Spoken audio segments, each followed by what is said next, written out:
Bien, continuamos con el análisis de este modelo más general que el de la definición clásica, en donde el espacio muestral es infinito, infinito numerable, y tenemos una cierta distribución de probabilidad, es decir, una función p minúscula no negativa que cumple la condición de que la suma de todas las probabilidades de los resultados posibles me da 1. Y tenemos la correspondiente función de probabilidad asociada con esta distribución de probabilidad dada de esta manera, como teníamos en el video anterior. Por ejemplo, bueno, ¿en qué situaciones podríamos digamos, necesitar un modelo de este tipo? Experimentos aleatorios en los cuales el espacio muestral es infinito numerable, podemos pensar en muchos. Si por ejemplo nos paramos en una esquina del centro de una ciudad en donde hay un cajero automático, en un lapso determinado de 1, 2, 3 horas, lo que sea, y contamos la cantidad de clientes que acceden o que utilizan ese cajero automático en ese lapso, por ejemplo, supongamos un lunes entre las 9 de la mañana y las 12 del mediodía. Entre las 9 y las 12 nos paramos frente a un cajero automático y contamos el número de clientes del banco que utilizan ese cajero. Para clientes del banco o personas que se acercan a utilizar ese cajero automático. Bueno, eso es una variable, eso es un experimento aleatorio. Los posibles resultados de ese experimento aleatorio serían la cantidad de personas que utilizan ese cajero automático ese día en ese lapso de 3 horas. ¿Cuáles resultados puede arrojar ese experimento aleatorio? Entonces, uno dice, bueno, ¿cuáles serían los posibles resultados de ese experimento aleatorio? Serían los posibles números de personas que van a utilizar ese cajero en ese lapso de 3 horas, y puede ser 0, 1, 2, 3, 4, 5, 6, 7. ¿Dónde pondríamos el límite? No podemos poner ningún límite. No tenemos ningún criterio para decidir, bueno, el conjunto de posibles resultados van a ser todos los números enteros entre el 0 y el 250, por ejemplo. O entre el 0 y el 500, o entre el 0 y el 70. No sabemos. La única opción razonable es decir ahí que nuestro espacio muestral, el conjunto de todos los posibles resultados de ese experimento aleatorio, son todos los números enteros no negativos. 0, 1, 2, 3, 4, 5, 6, 7, y no podemos poner un límite. Tenemos un espacio muestral infinito numerable. Otro ejemplo. Supongamos que lanzamos nuestro experimento aleatorio consiste en lanzar un dado todas las veces que sea necesario hasta que aparezca el 6 por primera vez. O sea, empiezo a lanzar el dado hasta que me aparece el 6 por primera vez y ahí ya no lo lanzo más. Entonces, mi experimento aleatorio es eso, ¿no? Lanzar un dado repetidas veces hasta que me aparezca el 6. Los posibles resultados de mi experimento aleatorio son los números de lanzamientos que yo debo realizar hasta que me aparezca el 6. Entonces, ¿cuáles son los posibles resultados de mi experimento aleatorio? 1, 2, 3, 4, 5, 6, 7, 8, 9, 10, todos los números naturales. Nuevamente, no tenemos ningún criterio para poder decir, no, sí, el conjunto de resultados posibles va a ser desde el 1 hasta el 17, o desde el 1 hasta el 20, o desde el 1 hasta el 30. Por supuesto, uno dirá, es extremadamente improbable que en 250 lanzamientos de un dado no aparezca nunca el 6. Entonces uno dice, sí, entonces digamos, los resultados de mi experimento aleatorio, que van más allá, no sé, del 20, 30, tienen muy baja probabilidad. Sí, tienen muy baja probabilidad, pero no puedo excluirlos. En ese ejemplo del lanzamiento de un dado repetidas veces hasta que aparezca el 6, etc., bueno, mi espacio muestral serían todos los números naturales, son todos los resultados posibles, todos los lanzamientos que yo debo realizar hasta que me aparezca el 6. Y las probabilidades, digamos, la distribución de probabilidad entre los resultados posibles tiene que sumar 1.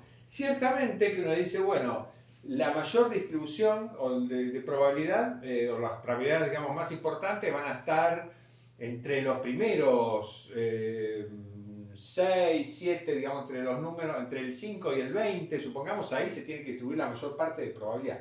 Seguramente, pero no toda la probabilidad se va a distribuir ahí. A partir de ahí va a ir decreciendo cada vez más. Y la suma de todas las probabilidades me tiene que dar 1.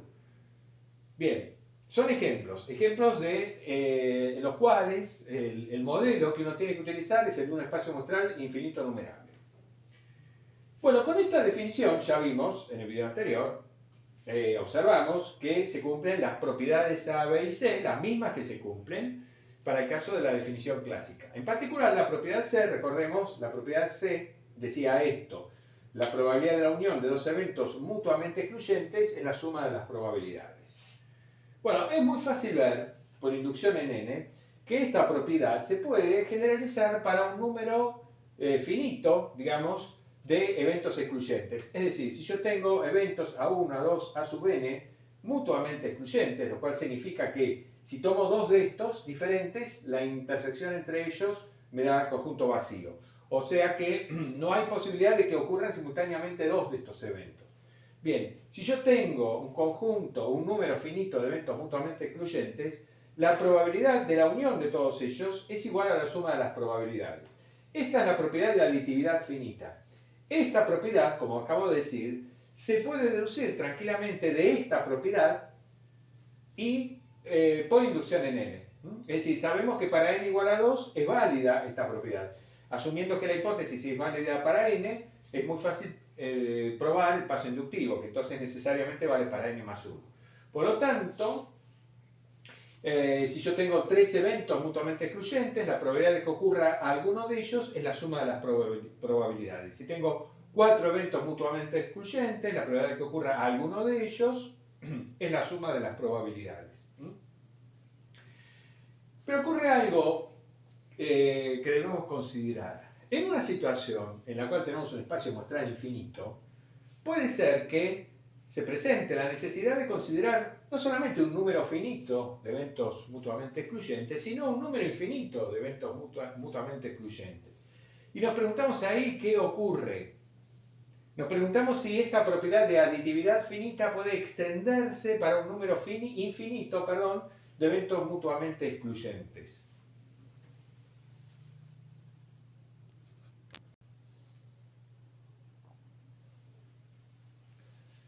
La propiedad de sigma aditividad, entonces, es la propiedad análoga a la aditividad finita, pero para infinitos eventos mutuamente excluyentes. La propiedad de sigma aditividad nos dice lo siguiente: si A1, A2, A3 es una sucesión de eventos mutuamente excluyentes, es decir, lo de siempre, que la intersección entre dos, cualesquiera de ellos distintos, me da el conjunto vacío, es decir, que no pueden ocurrir simultáneamente dos de estos eventos, entonces la probabilidad de que ocurra alguno de ellos, la unión esta sería digamos, esta unión es que ocurre alguno de los eventos a sub j. La probabilidad de que ocurra alguno de ellos es la suma de las probabilidades. La suma es una serie, ahora porque tenemos un número infinito de eventos. Bien, esta propiedad de sigma aditividad se puede demostrar en el caso del modelo de un espacio muestral infinito numerable, con una distribución dada de probabilidades, que era lo que teníamos en la pizarra anterior. Se puede demostrar que vale esto. Pero esta propiedad no se puede demostrar en general, es decir, no se puede demostrar en general a partir de la propiedad de aditividad finita. No es una consecuencia de la propiedad de aditividad finita. Entonces, si uno está pensando en definir un modelo probabilístico lo suficientemente amplio, un modelo matemático para la teoría de probabilidades lo suficientemente amplio, es necesario que esta propiedad sea incluida como uno de los axiomas para definir ese modelo. Ese modelo al que estoy haciendo referencia es lo que se denomina un espacio de probabilidad. Un espacio de probabilidad es un modelo matemático desarrollado para estudiar de forma rigurosa la teoría de probabilidades. Ese modelo se terminó, digamos, de delinear hace aproximadamente 90 años por un físico ruso llamado Kolmogorov, quien lo propuso, creo que en el año 1933, publicó un trabajo en donde hacía un estudio riguroso de la teoría de probabilidades basándose en ese modelo matemático, el modelo de espacio de probabilidad, que ya vamos a decir en qué consiste. Nosotros no vamos a hacer ni de lejos un estudio riguroso de teoría de probabilidades, por supuesto que no, pero sí vamos a hablar o a presentar ese modelo simplemente para mostrarlo, lo que es un espacio de probabilidad. Bueno, y junto con esta cuestión de la sigma aditividad, falta una cuestión más a considerar para tener todas las herramientas para definir lo que es un espacio de probabilidad.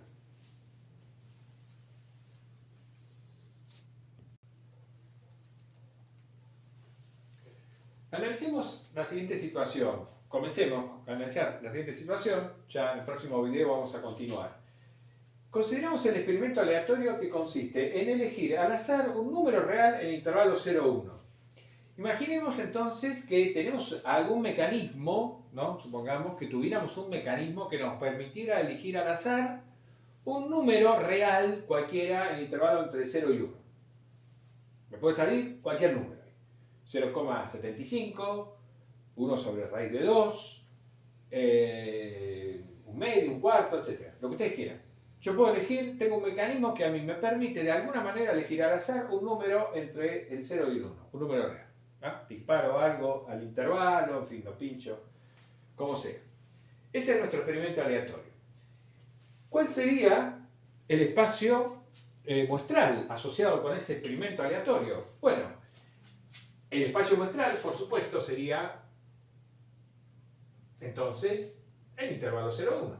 Todos los números reales entre el 0 y el 1. Mi experimento aleatorio consiste en elegir un número al azar ahí y mirarlo. Bueno, el número es tal. Perfecto. Este es mi espacio muestral.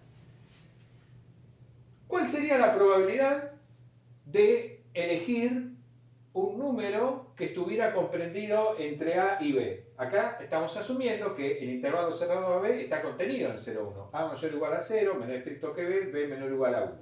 ¿Cuál sería la probabilidad de que si yo elijo al azar un número en el intervalo 0,1, ese número esté dentro de este intervalo AB? Todo el mundo va a responder lo siguiente. Esa probabilidad tiene que ser la longitud del intervalo AB. Es decir, B menos A, que lo indicamos de esta manera.